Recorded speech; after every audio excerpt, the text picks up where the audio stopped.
Hello and welcome to the Daily Mill for Friday the 31st of December 2021. Now just a few short stories today, mixed bag. I'm going to start off with this one from londonnewsonline.co.uk and some more quotes from Gary Rowett talking about the game against Coventry and how that all worked out. So, incredibly satisfying, Mill boss takes real pleasure from victory at Coventry City. Gary Rowett described Mill's 1-0 win over Coventry as incredibly satisfying after the EFL rejected their application to postpone the fixture. The Lions only had 14 first-teamers available on Wednesday night.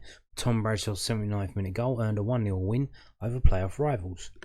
You feel it is one of those games where there's going to be less of a chance of winning, but the players really stepped up, said Rowett. They showed the grit and determination you expect from a Millwall team. We felt on Tuesday we didn't fit the criteria to get a match on. We had 13 fit outfield players, but the goalkeeper counts as one as well. I don't know if he's supposed to be stuck up front. It seems a bit ludicrous. The EFL made us play the game, but the key thing is the players wanted to play the game. We don't want to not play football and go 20, 23 or 30 days without playing. You lose that little bit of match fitness, which is hard to get back. It was an incredibly dogged performance, which we have not done enough away from home this season. The game could have gone either way. I didn't feel Coventry caused us that many problems. End. So there you go. That was it. Just a short little story that they put up today.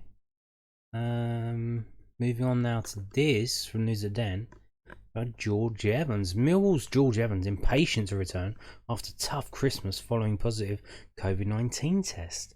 George Evans admitted he had a tough time over Christmas after testing positive for COVID-19 and having to isolate. Evans only had mild symptoms, but he was supposed to have a family down over the festive period to go to the Den to watch the Boxing Day clash against Swansea. But that was postponed, and Sheffield-born Evans couldn't have close ones at his home in South London. Evans came out of isolation this week, but had no training behind him and wasn't in the squad for the Coventry City game on Wednesday night. I had a little bit of a cough, but nothing too bad, just a cough at night. There were a few symptoms, but it was more just frustrating than anything, Evans told News at Den this week. It's tough, training at home. It's not the same. When you come out of training for a bit, you do lose that sharpness. It's just in trying to get that back as quickly as possible. It's not been too long, and I'm feeling good now, so I can get some sessions in and get back up to speed again very quickly, hopefully. I had Christmas on my own, which is never nice. It couldn't have come at a worse time. My mum, dad and brother were going to come to the game on Boxing Day. They were looking forward to it. There's usually a full house there as well on Boxing Day. It's frustrating. It's tough. You're on your own and you have a lot of time to reflect on football and things. Ultimately, you just want to play, but it is what it is at the moment. I'm just glad that I'm back available now and feeling good. There's a lot of COVID going around in lots of teams. You look at the pictures from Boxing Day and there weren't many games on. I've come out of it now.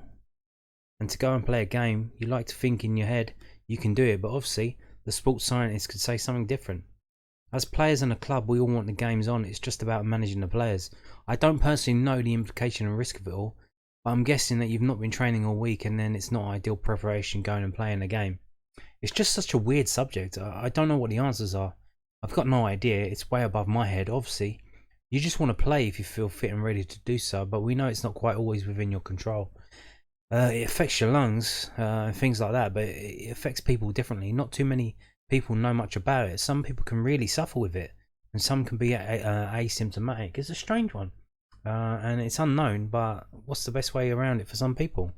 That's why it's hard to manage people the same, as it affects everyone differently. It seems very contagious, and it's something that's quite serious, but you just hope if you get it, you're not too ill when you do get it. It's more the fact of seeing your family. If you're carrying it without knowing because you're young and fit, that's usually alright. But if you do pass it on to certain people, even more vulnerable, then it's not something you want to have on your shoulders, really. The added frustration for Millwall players was being denied a quick chance to make up for the 2-1 defeat to Peterborough on December 11. That was arguably their poorest performance of the season. Garrett's side haven't earned consecutive league wins since October. Evans had also claimed a regular spot in the team and got his first goal of the season in the 3-1 win over Birmingham City, but they followed up on one of their best displays of the campaign with that poor loss against the Posh. Evans will have had some training behind him this week, heading to Bristol City where the Lions will be aiming for consecutive wins and to eradicate that inconsistency. Peterborough wasn't good enough on our behalf at all, and we knew that as a team. Evan said we needed to be going there and getting a better result. When you get a game to try and put it right in front of your own fans on Boxing Day, you're devastated you don't get that chance. Not being able to bounce back and having that gap gives you a little more time to think about things. I get myself back in the team and score a goal, which is something I need to add a lot more to my game and influence games better. You get yourself back in and start to feel a lot better and put run the games together. But in something like COVID, it's so frustrating on a personal note. It's out of your control, but I'm fit and I'm ready to go and get that shirt. We're trying to bridge that gap. We have put in some good performances and got results, but we want to achieve something this year. We need to start getting back-to-back wins, and when we have one good performance, back it up with another one. But you know what the championship is like. No game is ever the same. There are always different challenges to face. It's such a tough league in that sense, but that's just something we need to work on. We played really well against Birmingham and didn't play well at all against Peterborough. We need to get our consistency right. It's difficult to put your finger on that at the moment, but we're working hard to change it. If we can put back-to-back performances together, then we're a very good side. Yeah, one thing I would say of that, home games and away games are totally different things. Totally. If you're comparing one home game performance and result against an away game performance and result, it's like comparing chalk and cheese. You can't do that. You should compare your home games with your other home games and your away games with your other away games, because they're pretty similar. Like for the home games, the players have their routines, the way they travelled in, where they go in the ground, that kind of thing. And for the away game, it's going to be totally different. How they travel, if they stay in a hotel before or they just travel up on a day, that kind of thing, you know.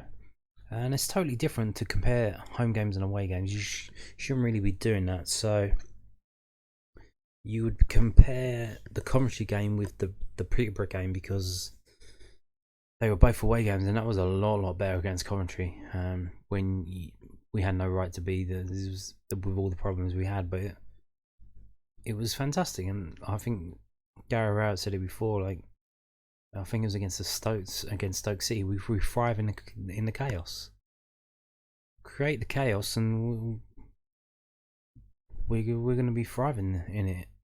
So maybe that's the situation against Coventry. The chaotic situation of what it was forced everyone to focus and step up, and that's what they did. Whereas if there isn't that chaos, if everything's hunky-dory and fine and dandy, and you just get along and go along. You don't need to focus and be tuned in and be super tuned in.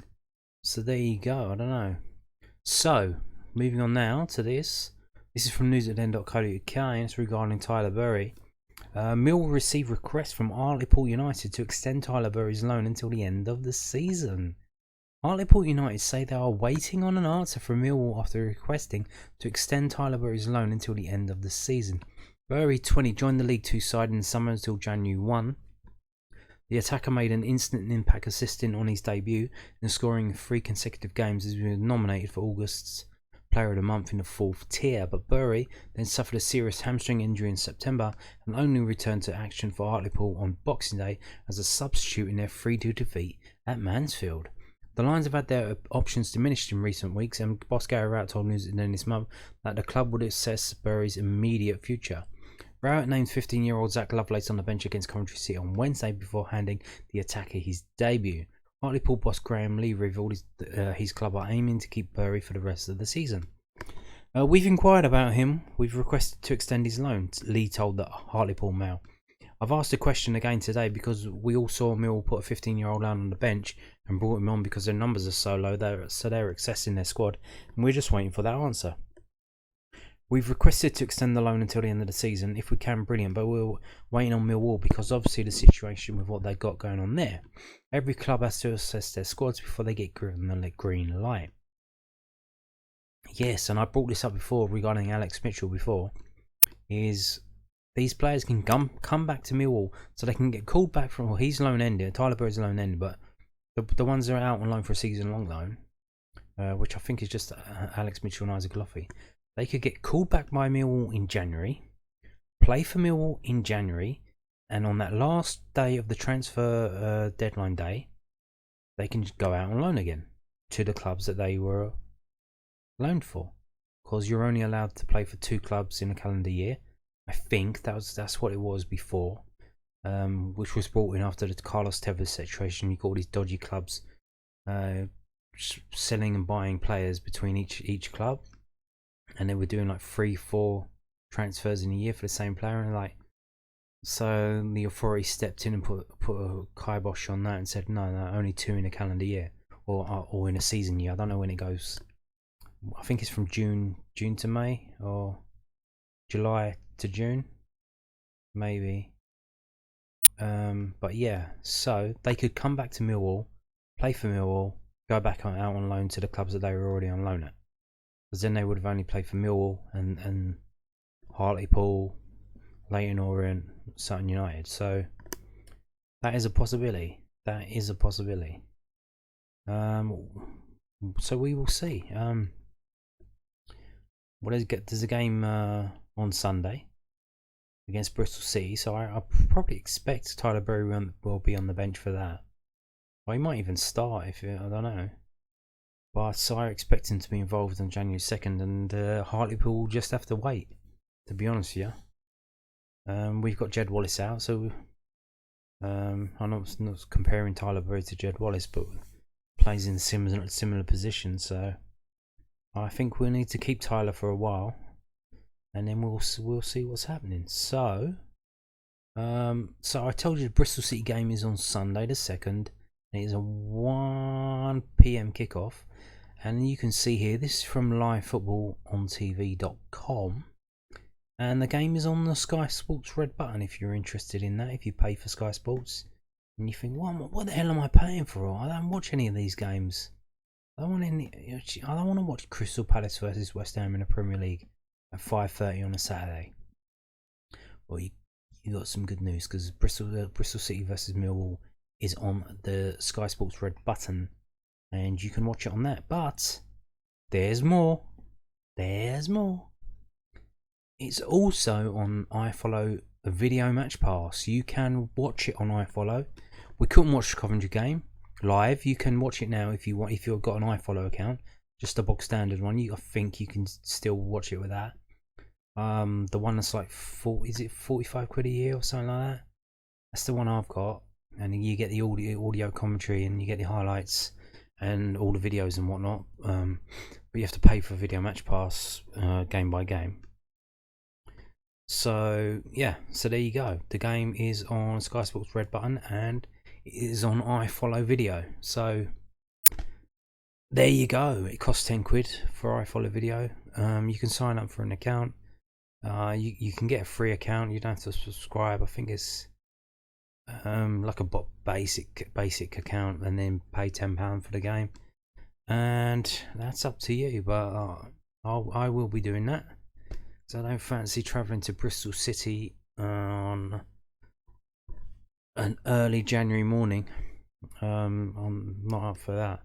So that is it for today's video. Thank you for watching, and goodbye.